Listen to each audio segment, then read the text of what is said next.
Kupitia video hii nakwenda kukuonesha namna ambavyo unaweza ukaanza biashara ya Airbnb kwa kutumia either nyumba ambayo unamiliki tayari au ambayo una mpango wa kuinunua. Kupitia video hii utakwenda kuona vitu vikuu vitano, ambao namba moja ni kwamba Airbnb ni nini, na especially pale ambapo wewe unamiliki nyumba unaitumiaje hiyo biashara au unatumiaje nyumba kwenye hiyo biashara. Lakini pia utaenda kuangalia ni namna gani ambavyo unaweza kutengeneza pesa. Namba tatu, gharama zako zitakuwaje. Namba nne, faida yako itakuwaje. Na namba tano, nitakwenda kukupa ushauri lakini pia kuonyesha onyo na vitu vya kuzingatia kama unataka kutumia njia hii kuingia kwenye biashara hii ya Airbnb. Basi bila kupoteza muda, twende kwenye bodi yetu. So, tunaanza ya kwamba hii Airbnb kwa kutumia nyumba yako ni nini? Namba moja, kama haujui kwanza Airbnb ni nini, nitaanza kukuambia hivi ya kwamba biashara ya Airbnb ni ukodishaji nyumba wa muda mfupi. Ni pale ambapo mtu ana nyumba yake na ana uwezo wa kuikodisha hiyo nyumba kwa siku 1, 2, 3, 4 mpaka siku 30 kwa mtu yote ambaye anahitaji. So huyo mtu anaweza kawa ni mgeni kutoka nje, mtalii, au mtu ambaye yuko hapa Tanzania ambaye anahitaji nyumba ambayo iko fully furnished, ina kila kitu ndani kama nyumba yako, na aweze kuitumia kwa muda huo mfupi. Sasa hiyo biashara imekuwa ikifanya vizuri sana Tanzania na duniani kiujumla. Na kwa sasa hivi kwa Tanzania especially imekuwa ni biashara ambayo imekuwa ikikua kwa kasi. So watu wengi wanaona kama fursa ya wao kuweza kutumia biashara hiyo kufikia malengo yao ya kiuchumi. Sasa leo nakwenda kuonesha njia mojawapo ambayo unaweza ukaingia kwenye hii biashara. So tumeshaongelea huko nyuma njia zingine mbili, na unaweza ukaangalia kupitia video ambayo utaona link hapo juu, ambazo ukitaka kwenda kujifunza utazikuta hapo. Lakini kwa leo njia mojawapo kati ya hizo 4 ambayo ni kuanza biashara hii kwa kutumia nyumba yako binafsi. So hii ni nyumba ambayo either unayo kwamba ni nyumba yako ulishaijenga tayari ipo, au unafikiria kuijenga, au una uwezo wa kupata access kuitumia hiyo nyumba. So hata tunapoenda hapa kukupa like uelewa zaidi, nataka uangalie kwa lens hiyo ya kwamba kama wewe pia sasa hivi bado una nyumba ambayo tayari unaikodisha kwa muda mrefu, labda unaweza ukatumia hii kama namna ya kuweza kuswitch kutoka kwenye ukodishaji wa muda mrefu kwenda ukodishaji wa muda mfupi, ili kuweza kutengeneza faida zaidi na kupata marejesho ya investment yako haraka. So nakupa mfano wa leo tuko na mama tajiri. Kwa hiyo mama tajiri hapa, yeye ana ndoto kama Mtanzania yeyote ambaye hana nyumba hapa, lakini ana mpango wa kununua nyumba. Na ana mpango wa kununua nyumba kwenye location nzuri. Kwa nini? Kwa sababu anataka anunue nyumba na aitumie kama apartment ambayo anaweza kukodisha kwa muda mrefu. Kwa hiyo tutachukulia mfano wa matajiri anataka anunue nyumba maeneo ya Mikocheni. So Mikocheni. So pale Mikocheni, kwa kuangalia sasa hivi kupata apartment nzuri utakuta ni $150,000 mpaka $300,000 na zaidi. Kwa hiyo tutaangalia tu hapo katikati na tutaenda nayo. Kwa hiyo tuseme hiyo nyumba itamgharimu $200,000. Sawa?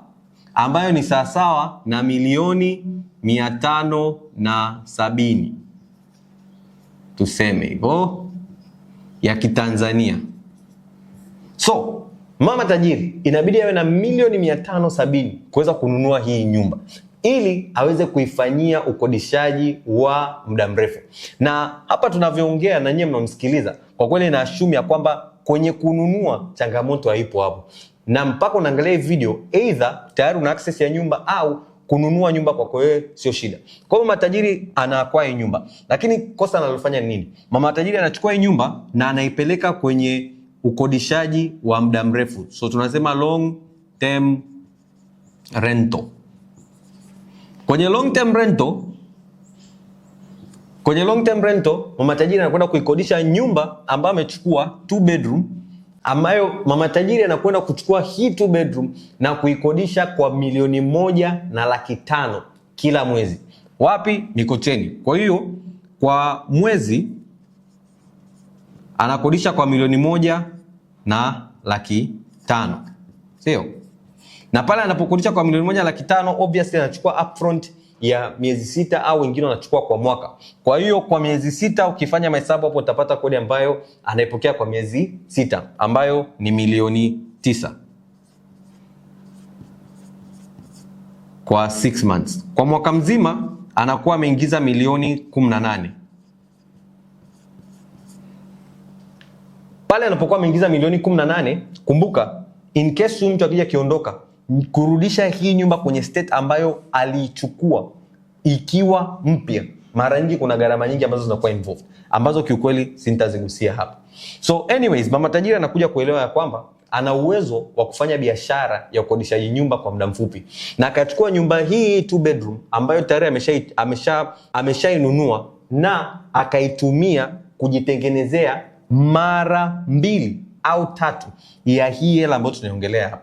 Sasa nakwenda kuonesha inawezekanaje yeye akatengeneza mara 2 hadi 3 ya pesa hii ambayo anatengeneza kwa mwaka kupitia ukodishaji wa muda mrefu. Habari tajiri, kwa majina naitwa Ian Metili, na ndani ya miaka 8 nimekuwa nikifanya biashara ya Airbnb, lakini highlight kubwa kwa kweli ni pale ambapo ndani ya miaka 2 tumeweza kufanya mauzo ya milioni 240. Na kupitia experience hiyo ya biashara hii kuna mambo mengi ambayo tumejifunza, either mimi na timu yangu, ambayo kupitia content kama hizi unazokutana nazo YouTube tunakufundisha wewe na kusaidia wewe kuweza kusogea kufikia lengo lako labda la kiuchumi au la kuwa na biashara ya Airbnb kama hii. So kama hichi ni kitu ambacho kina kuinterest, tuendelee na video yetu.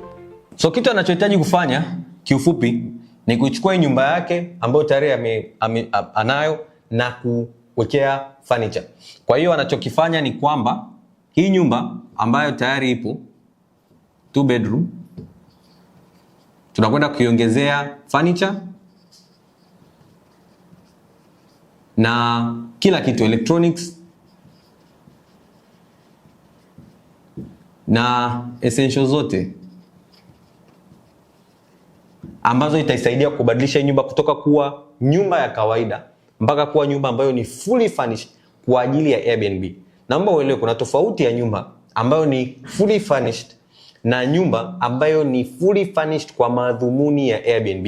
Nyumba ambayo ni fully furnished inaweza ikawa imewekwa masofa, imewekwa vitanda lakini ina magodoro, au nyingine ina magodoro, au nyingine ambayo unakuta jikoni kuna tayari jiko limeshawekwa pale, friji imewekwa pale, lakini wakitegemea kwamba pale utakapoingia kuna vitu ambavyo utaviongeza, labda carpet, mapazia ina fulani na vitu kama hivyo. Lakini kwenye Airbnb kama Airbnb tunachokiongelea hapa ni kwamba umechukua nyumba na umeitengeneza kana kwamba mtu anayehamia ana uwezo tu wa kuja na begi lake na akaingia. Yaani kuna vitu vyote, tunaongelea hadi vitu kama dawa ya meno, tunaongelea vitu kama mafuta labda ya kupikia, sukari, chumvi. Yaani mtu anaweza akaja na begi lake akahamia, labda tu akahitaji kwenda kununua vitu vichache sokoni ili kuweza kisha anaweza kapika na vitu kama hivyo. So mama tajiri hapa anakuja anajaza kila kitu ambacho kinahitajika kwenye nyumba yake. Akishaijaza anaichukua hii nyumba, anaita mtu ambaye ana uwezo wa kupiga picha vizuri na kuchukua video vizuri, na hii nyumba inapelekwa kwenye platform tunayoita Airbnb. Hey, choro wangu sasa wa Airbnb unanifelishi. Hasa ili kurahisisha, kwa sababu zipo nyingi, ngoja tufanye hivi.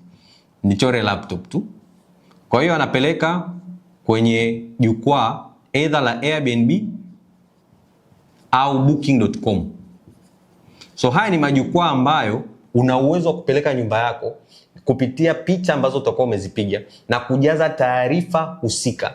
Kisha unaziweka kwenye jukwaa hizi ambazo zina act kama dalali, ambapo upande mmoja ni watu ambao wanamiliki nyumba, upande wa pili ni wageni au watu ambao wanatafuta nyumba. So hizi platform zinawakutanisha sehemu moja. Unakuja na nyumba yako, wao wanakuletea wageni. Sasa mgeni anapokuja kwenye platform ya Airbnb, anakuja kukutana na nyumba ya mama tajiri. Anapokutana na nyumba ya mama tajiri, huyu mgeni anaamua kufanya nini? Kubook hiyo nyumba.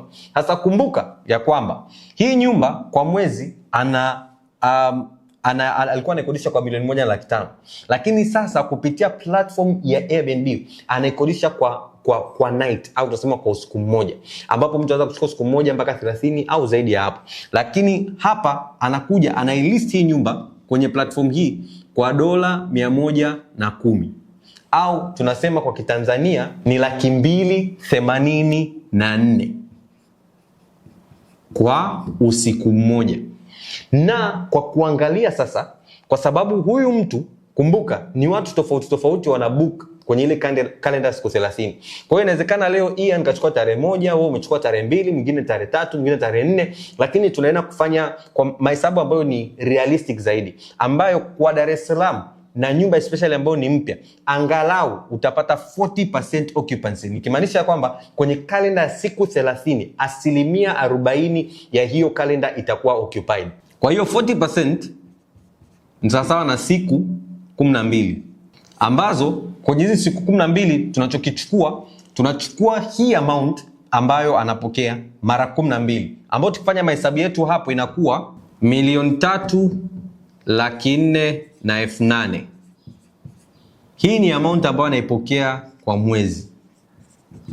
Na hisi mpaka hapo kwanza umeshanielewa kwamba hii hela ni hela ambayo umepata kutokana na malazi ambayo amechukua watu kwa siku 12. Lakini akiweza kuongeza zaidi ya siku 12, inamaanisha hii hela inaweza ikaongezeka. Kuna watu ambao hapa Dar es Salaam wana occupancy rate ya 60%. 60% maana yake unachukua hiyo 60% ya siku 30 mara hiyo 280,000 au 84. Utaona faida mtu anayotengeneza. Lakini tuende na hii kwa ajili ya mahesabu ambayo tunaendelea kufanya ili uone tu hata kwa 40% kuna watu bado wanatengeneza hela zaidi ya watu ambao wanakodisha nyumba yao kwa mwezi mzima. Tuendelee. Lakini tutaendelea hapa. Kumbuka. Naweka kumbuka ya kwamba huyu mtu mama tajiri alipoanza hii biashara aliwekeza kiasi fulani kuweza kuweka hizi furnitures na vitu vya na kuhakikisha kwamba nyumba yake kiufupi inapendeza. Kwa hiyo hatuwezi tukasema tu kwamba obviously kwamba hii 3 na 400,000 yote anayopata hapa yote ni plain faida. No, ni kwa sababu pia kuna hela ambayo tayari iliwekezwa ambayo tunaifanyia mahesabu. Tutaifanyia mahesabu na mtaona ya kwamba unahitaji tu kujua kwamba kuanzia mwanzoni ni gharama ambayo tutaiconsider. Kwa hiyo kwenye upande wa gharama utaiona. Lakini kwa sasa jua kwamba anatengeneza 3 na 400,000 ambayo hadi sasa hivi hata tukija tukitoa vitu vyote vingine ambavyo tutavifanya kwenye gharama zetu, tunaona tu ya kwamba sasa hivi ni zaidi ya mara 2 bila kutoa gharama zote, ambapo hata tukitoa gharama tukafanya kwamba itakuwa ni mara 1 kitu, ni faida zaidi kuliko mtu ambaye anakodisha kwa muda mrefu. Tuendelee sasa na gharama ambazo zitakuwepo. So vitu ambavyo tunatakiwa uelewe ni kwamba initially kuna gharama ambayo utaingia mwanzo kabisa, ambayo tunasema ni gharama inaitwa setup cost. Kwa hiyo ni gharama ya awali ambayo tunahakikisha kwamba umeweka furniture, electronics na vitu vyote ambavyo vinahitajika kuhakikisha kwamba nyumba inaonekana kama nyumba ambayo mtu anaweza kuja kukaa na akafurahia. Then gharama zingine, hii itakuwa gharama namba 1. Gharama namba 2 nitakwenda sasa kuziweka zingine moja baada ya nyingine hapo. Gharama ya pili ni utilities. Utilities tunasema hizi ni gharama kama umeme, maji, gesi, taka, vitu kama hivyo. Internet zinakuja hapa. Gharama namba 3 ni gharama za operesheni. So operational expenses ni vitu kama usafi, mtu anakuja kufanya repairs, sijui kuna kitu kimeharibika, maintenance, mafundi, yote tunaiweka hapa. Gharama namba 4 ni gharama za masoko.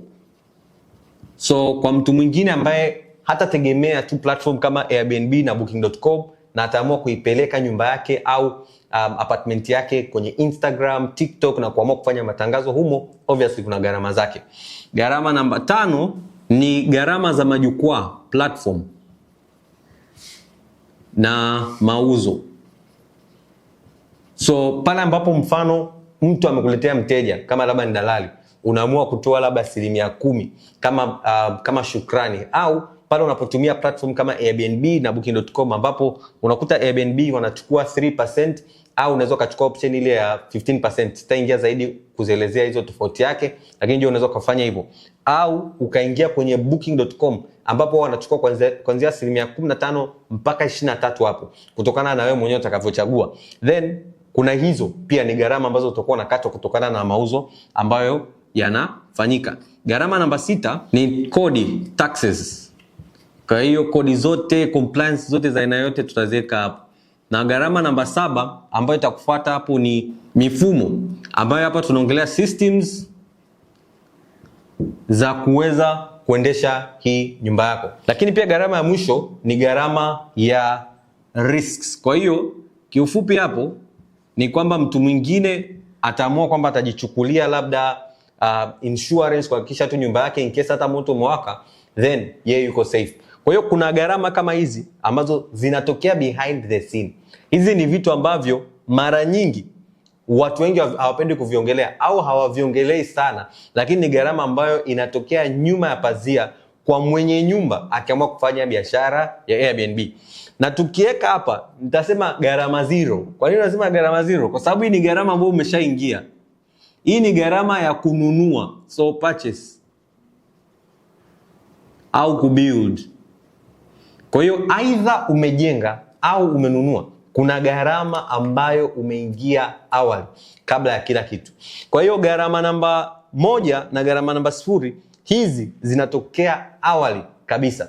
Na hizi gharama ndio maana tunataka tufanye mahesabu yetu kujua kama je, una uwezo wa kurudisha, itakuchukua muda gani kuweza kurudisha hii faida au kurudisha hii hela ambayo uliwekeza initially kuingia kwenye hii biashara. Kwa sababu kama mtu unaweza kununua nyumba kwa milioni 570 alafu unapokea kodi ya milioni 18 kila mwezi, kila mwaka, itakugharimu at least, kwa hiyo tukipiga mahesabu hapo kwamba tuchukue milioni 570, sio? Tukigawanyisha kwa milioni 18, hapo tuseke hata gharama zozote. Yaani tunajaribu tu itakuchukua miaka 31 wewe kurudisha hii hela ambayo umeiweka hapo. Miaka 31 bila cost zingine. Hapo bila cost ya kwamba sijui mtu amekuja akakaa kwenye hii nyumba karibu ukafanya hiyo ni miaka 31. Je, una uwezo wa kushort au kupunguza huo muda kupitia biashara? Tunajaribu kuangalia hapa. So now tumeshaona kwamba gharama zetu ni hizi hapa. Kiukweli hizi gharama tukisema tuingie kwenye moja nizidadavue moja, hivyo itakuwa ndefu sana na sidhani kama utafika hadi mwisho. Kwa hiyo nitakachofanya nitakuwa tu naziweka kwamba value yake au kiasi chake ni shingapi kwa upande huu.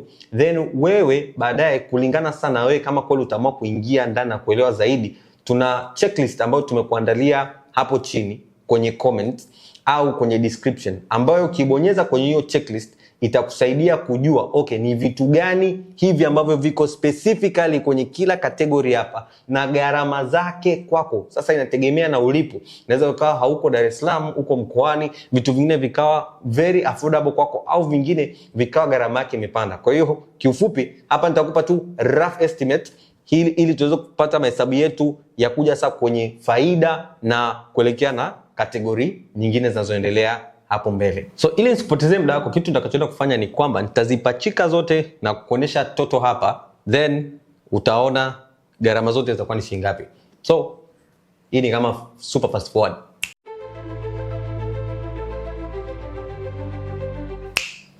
Kama inavyoonekana hapo, na nimekupa breakdown ya haraka, lakini 20 million itaingia kwenye setup, ambapo utanunua sofa, utanunua vitu vyote ambavyo unahitaji kuvifanya. Hata picha ambazo utachukua initially ambazo utakuwa unazitumia Instagram tumeka kwenye setup cost.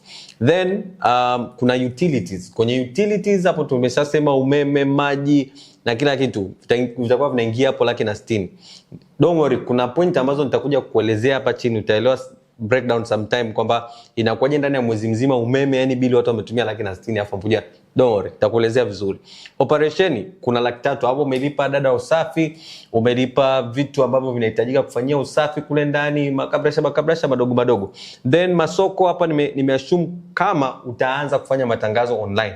Lakini sio lazima, kwa sababu kama kweli ukiweza kusetup nyumba yako vizuri na kufuata framework ambayo sisi tunatumia ya kusetup nyumba yako kana kwamba una uwezo wa kupata wateja ndani ya platform ya Airbnb yenyewe, hauhitaji. Lakini kuweza kuexpand na kuextend masoko yako ili utengeneze faida zaidi na kujaza kalenda yako, obviously unaweza kuconsider. Kwa hiyo hii tumeiweka pia hapo. Platforms 3% ya Airbnb ndio nimetumia hapa, ambayo kwa kila mwezi itakuwa ni kiasi hichi tukienda na hela hii ambayo tumepiga mahesabu hapa. Then kodi ukipiga kwa mwaka hii hapo unapata kama milioni 40 na kitu, ambayo kodi yako wewe itakuwa ni milioni 1 na kama 300,000 hivi, ambayo ukigawanyisha unakuja kupata hii ambayo ni 119,000 kila mwezi. Then kuna kwenye systems nimeweka 0. Kwa nini? Kwa sababu vitu ambavyo utakuwa unatumia hapa initially sana ni vitu kama WhatsApp kwa ajili ya communication ambayo ni free. Airbnb platform kwa ajili ya communication na wateja wako ambayo pia utakuwa unalipia, tuseme tu ni free lakini tuashumu basi tumelipia kwenye mauzo yako. Then system nyingine labda ni accounting, unaweza kutumia kitu kama Zobooks ambayo unaweza kuanza nayo for free. Kwa vitu vingi ambavyo ukianza navyo kama unit ya nyumba moja mara nyingi ni free. Then risks hapo nimeweka kwamba utakuwa na emergency ya kama 500,000 just in case anything ambacho kinahitajika ukisort, ni unaweza kutumia 500,000. So namna ambavyo nimegawanyisha ni kwamba kuna cost ambayo utaingia mara moja, sawa, na kuna cost ambayo utakuwa unaingia kila mwezi. Sasa cost kama hii ya risk, mfano sio kama kila mwezi utakuwa unaweka pembeni 500,000 ili uweze kuwa nayo, no. Ile 500,000 ambayo umeiweka sasa hivi mara moja unaweza ukaishikilia mpaka pale itakapotokea risk kama hiyo. Then cost nyingine ni kama hii ya setup. Sio kila siku unafanya setup. Kuna vitu ambavyo utakuwa umeshavinunua na tayari unaweza kuendelea navyo bila changamoto yote. So cost zingine kama sasa utilities na vingine ambavyo viko hapa, mara nyingi hizi ndizo zitakazojirudia kila mwezi. Kwa hiyo ndio nimeziweka. Sasa ukipiga mahesabu ya hizo ambazo zinajirudia mara moja ni milioni 20 na 500,000, na hizi za kila mwezi ni milioni 1,130,000 na 1,280. Sasa ukichukua hii ya kila mwezi ukitoa na hii 340,000, hapo ndipo tunapata nini? Faida yetu. Kabla hatujatoa nikakuonesha faida ni shingapi, kuna kitu nilikisema hapa kwamba nitakielezea kidogo. Ikija kwenye kitu kama utilities kama umeme, kumbuka ya kwamba kwenye kila booking unayofanya au unayopata unatakiwa ujue kwamba kuna vitu ambavyo utakuwa umeshaviweka kwenye ile bei, kama ni $110 ambayo tumesema tutachaji hapa kwa mteja wetu. Maana yake vitu vingine ambavyo ni kama maji, umeme, hizi in short mambo yote utakuwa umeyafanyia mahesabu huku. So hii inaweza ikatofautiana kulingana na nyumba ambayo utakuwa nayo, na hii gharama inaweza kubadilika kulingana na cost ambazo wewe unazo kulingana na nyumba yako. Mfano mtu una room moja, obviously gharama hazitalingana na mtu ambaye ana room 2, 3, 4, 5, 6 au ana villa kubwa. No, lazima zitatofautiana. Lakini hapa nimewapa kitu ambacho at least hata wewe mwenyewe ukiwa unafanya mahesabu unajua kabisa unacheza na namba kama zipi. Then vitu kama vipi, category kama zipi. Then pia hapa kwenye umeme kumbuka ya kwamba especially ikija kwa hapa Tanzania, mara nyingi watu hawalipi the full amount ya umeme unless wewe una a premium apartment na unachaji premium prices, kana kwamba unakuwa mahesabu ya kiumeme umeyafanyia ndani ya mahesabu yako. Mara nyingi watu wanachokifanya hapa ni kwamba wanaweka gharama za umeme juu ya mteja, lakini kitu ambacho sinta recommend ufanye hivyo. Nitakuja kuiongelea zaidi huku, ngoja tu niweke hapa ili nikumbuke vizuri nisika kuacha chaka. Kwa hiyo unabidi usikilize hadi mwisho ujue kwa nini nakuja kuongelea hii hapa. Nitakupa ushauri wa namna wa kuiendo umeme ili usije ukaishia kupoteza pesa zako wakati unafanya biashara, kwa sababu ukilipia gharama umeme ni full bila kuelewa kitu ninachotaka kuambia pale, utaishia kupoteza faida kubwa sana. So nisikize makini mpaka mwisho. So tuende sasa kwenye part ya faida, tujue okay, faida yetu ni shingapi? Kama ni mtu ambaye unatamani kutengeneza 800,000 mpaka milioni 5 kupitia biashara ya ukodishaji nyumba kwa muda mfupi, tunaongelea biashara ya Airbnb. Hata kama una nyumba, una mtaji mdogo au hauna mtaji kabisa, au una mtaji mkubwa lakini unahitaji clarity kabla hujafanya uwekezaji, well, upo mahali sahihi. Kwa majina naitwa Ian Metili na hadi sasa hivi tumeweza kutrain zaidi ya wanafunzi 400. Siongelei tu hapa Tanzania, tunaongelea hata diasporans waliopo maeneo ya UK, US na hata Denmark. Naongelea wanafunzi ambao wamekwenda kuanzisha Airbnb zao, na tunavyoongea kuna wengine ambao wana Airbnb 2, wengine ambao walipata full booking mwezi wa kwanza, na wengine ambao wamekwenda kuanzisha kwenye mikoa tofauti tofauti. So ni kitu gani hicho ambacho wanafunzi hawa 400 au mimi nilichokitumia kuweza kufanya mauzo hayo niliyotaja hapo. Well, kuna mfumo ambao unaita mfumo wa kuendesha biashara ya Airbnb, ambayo ukiweza kuelewa vizuri huo mfumo, utakuwa una uwezo wa kutengeneza pesa hiyo niliongelea, kutengeneza a diversified portfolio kwa mwekezaji kama wewe au kwa mtu mwingine kuanza safari yake ya biashara hii ya Airbnb. Unachohitaji kufanya sasa hivi ni nini? Bonyeza link ambayo iko hapo chini, uanze safari yako ya Airbnb inayofanikiwa. Bonyeza palipoandikwa WhatsApp kuanza safari yako. Hivyo basi, tukichukua milioni 3 ambayo ni tuseme revenue, mapato, tukichukua milioni 3,408,000, sawa? Tukiitoa gharama zetu, expenses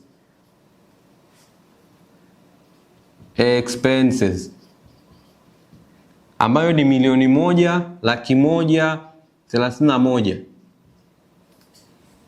tunachokipata hapo ni milioni 2,277,000. Hii ni amount ambayo wewe tajiri, au kama tulivyosema pale mama tajiri, atakuwa anatengeneza kila mwezi kama faida. Lakini tukumbuke watu wengi, especially sisi wa Tanzania, tunapenda kuconsider hii yote kama faida, lakini kiuhalisia kabisa ni kwamba kwa sababu umewekeza tayari karibia milioni 570, kiufupi hii ni faida ndio uliopata. Lakini sasa tunataka tujue, tukichukua hii faida tuliyopata, ni muda gani itatuchukua sisi kuweza kurudisha hela yetu ambayo tumetengeneza, tumeiwekeza huku kwenye biashara yetu.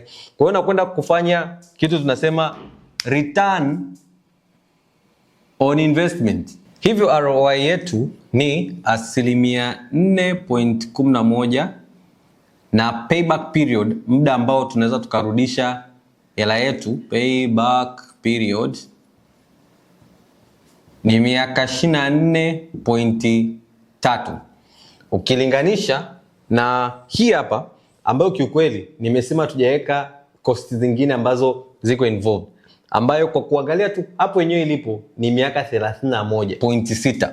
Kwa hiyo hii hapa tukichukua ya long term, hiyo ukadishaji wa muda mrefu, itakuchukua miaka 31.6 kurudisha hela yako, wakati ni miaka 24.3.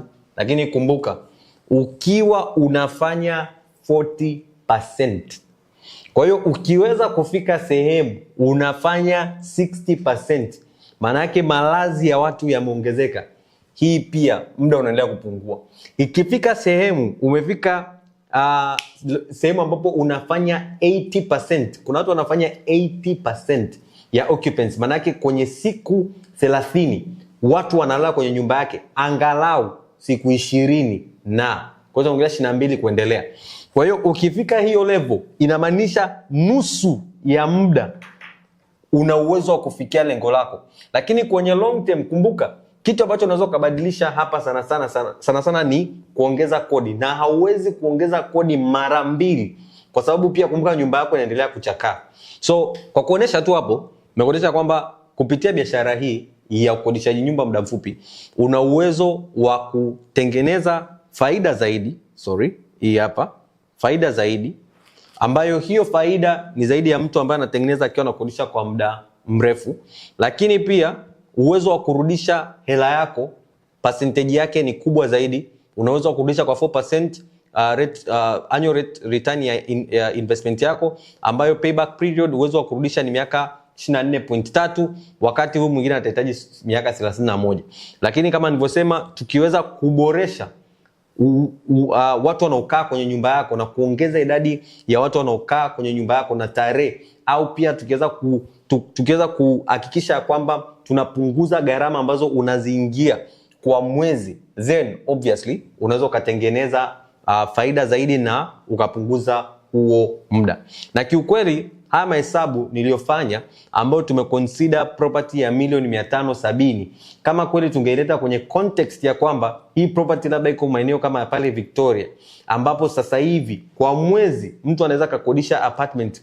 Kuna mteja wetu mmoja pale ana property ambayo anakodisha kwa $1,000 kwa mwezi, lakini kwa siku anakodisha kwa $100 na ana uwezo wa kulaza watu wengi pale. Kwa hiyo haya mahesabu kiufupi ni kitu ambacho kwa sasa hivi ni uhalisia wa mtu mwingine. So ndani ya miaka 24 hela yako imerudi, maisha yanaendelea hapo, na tuende sasa kwenye upande wa ushauri, onyo na vitu vya kuzingatia. So tukianza na ya kwanza ni swala la umeme. So ushauri wa kwanza nitakupa kuhusiana na swala la umeme ni kwamba kuwa fair kwenye biashara yako unapoweka gharama ya umeme. Nikimaanisha kwamba weka fair use, ya kwamba mteja akiwa anatumia angalau kikawaida umeme, tunajua kabisa anaweza labda kwa kuangalia nyumba yako, labda umeshajua kabisa hapa umeme wa shilingi 10,000 labda na unatosha kabisa, kwa sababu ni nyumba labda ya bedrooms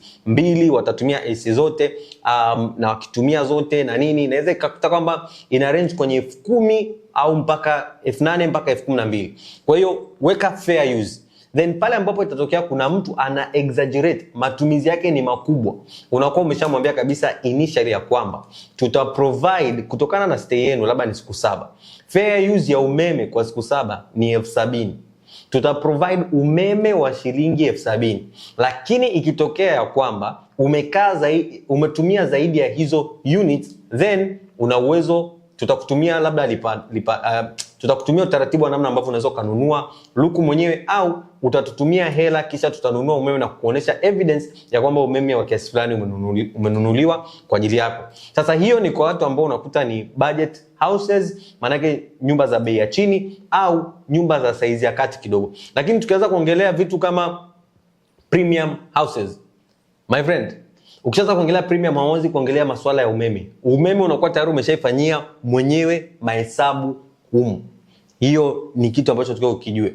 Kwa hiyo unatakiwa umeshafanya mahesabu na umeweka bei ambayo unajua kabisa mtu wangu akilipia hii bei, mteja wangu akilipia hii bei, haji kusumbuliwa kwamba sijui mambo maisha wala nini, kwa sababu mtu kama unataka kwa kusikia. Kwa sababu unapoongelea premium naongelea mfano una nyumba ambayo unachaji $200, alafu unategemea mtu uje umkabe pale kwamba anunue umeme, hata kuelewa kabisa. Kwa hiyo hakikisha kwamba kitu hicho kimoja sana na consider kwenye umeme. Lakini pia kwenye platform kama Airbnb, watukaelewa kwamba watu wengi wameshazoea kwamba kienda kwenye sehemu umeme uko covered.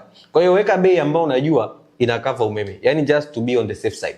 Though una uwezo wa kuandika pale kwenye description na kwenye house rules vitu ambavyo mteja wako ata expect kwamba umeme ukiisha hivi na nini, lakini kitu ambacho ningerecommend kama una uwezo wa kuicalculate vizuri na ukaminimize cost zingine ili kumfacilitate na umeme, fanya hivyo.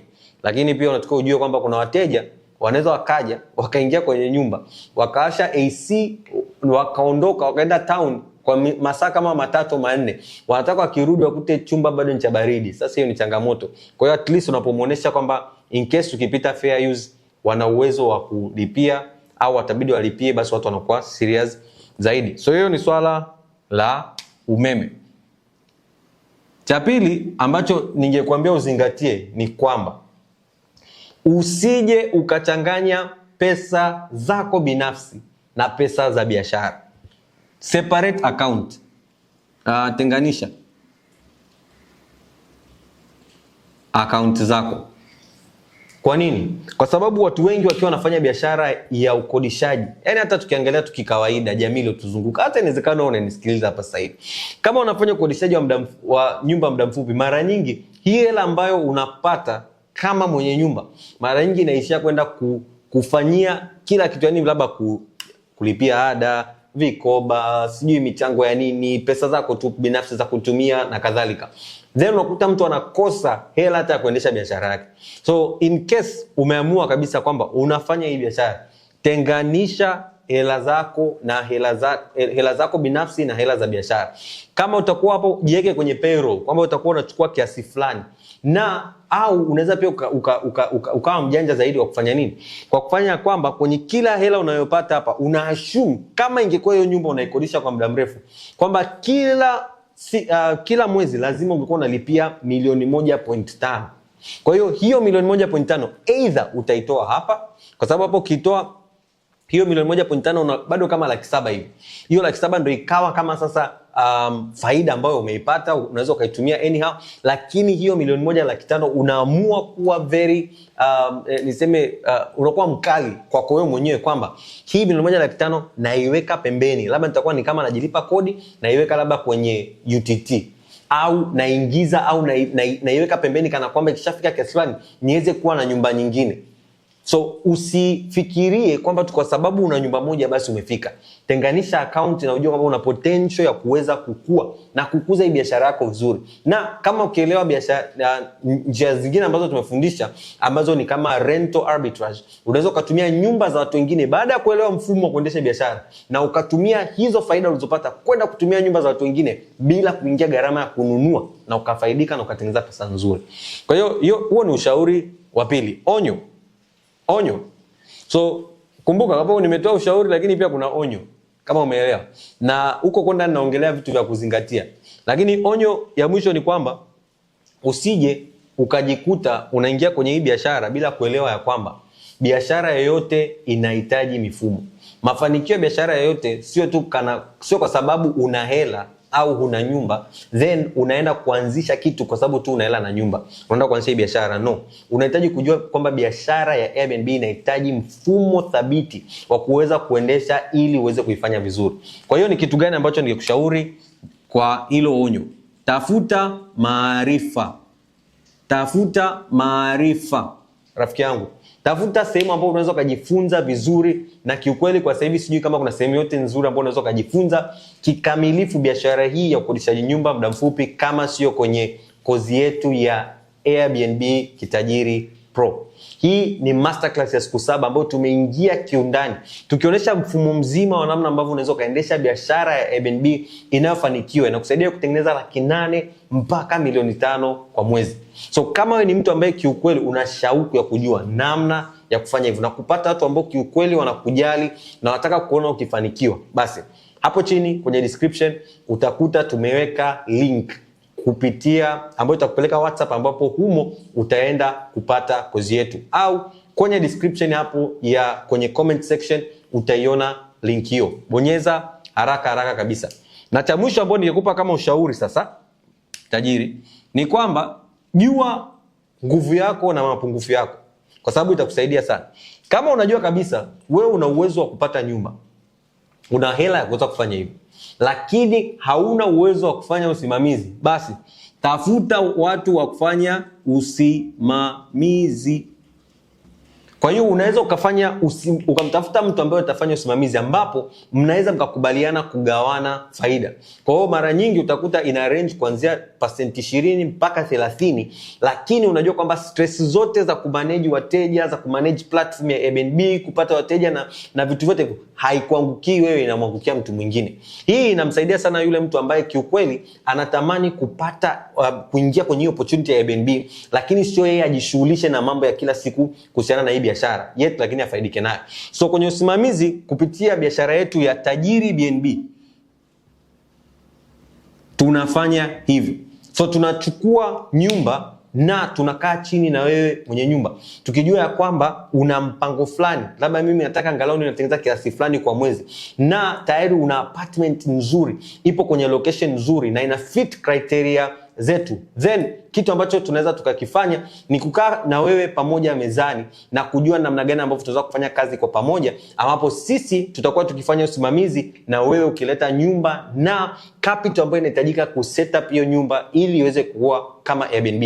So hii pia inafaa watu ambao tayari una nyumba ambazo unakodisha kwa muda mrefu, na una nyumba ambazo kwenye location nzuri na unatamani kuiona hii biashara, lakini hiyo sintofahamu na huo msaada wa kuweza kusaidia kutransition, basi sisi tuko hapo kuhakikisha kwamba unaweza kutransition vizuri. So unaweza ukatucontact pia kwenye comment hapo na kwenye description ukapata taarifa zote kuhusiana na namna ambavyo tunaweza kufanya kazi kwa pamoja. Nadhani kufikia hapo umejifunza vyote ambavyo unahitaji kujifunza kuweza kuelewa biashara hii, namna ambavyo unaweza ukaanza kama miliki wa nyumba. Kama utakuwa una chochote dukuduku, comment, basi usisahau kuweka kwenye comment hapo. Tuambie kama una maswali, pia weke hapo kwenye comments, kwa sababu kitu ambacho tunakifanya ni kupitiaga hizo comments kuzijibu, lakini pia kupata maswali ambayo tutaweza tukatengenezea video zingine zaidi na zaidi kuweza kuelimisha wewe na kusaidia wewe kuweza kufanya uamuzi sahihi wa biashara hii ya ukodishaji nyumba wa muda mfupi. Basi bila kupoteza muda wako, kumbuka kwamba wewe ni tajiri na unaweza ukaendelea kuangalia video hii ambayo itakuonesha namna ya kuanza biashara ya Airbnb kupitia nyumba za watu wengine, ili ukipata faida zako uziweke hapo na uone ongezeko la kipato chako. Basi angalia video hii na tuonane upande huo.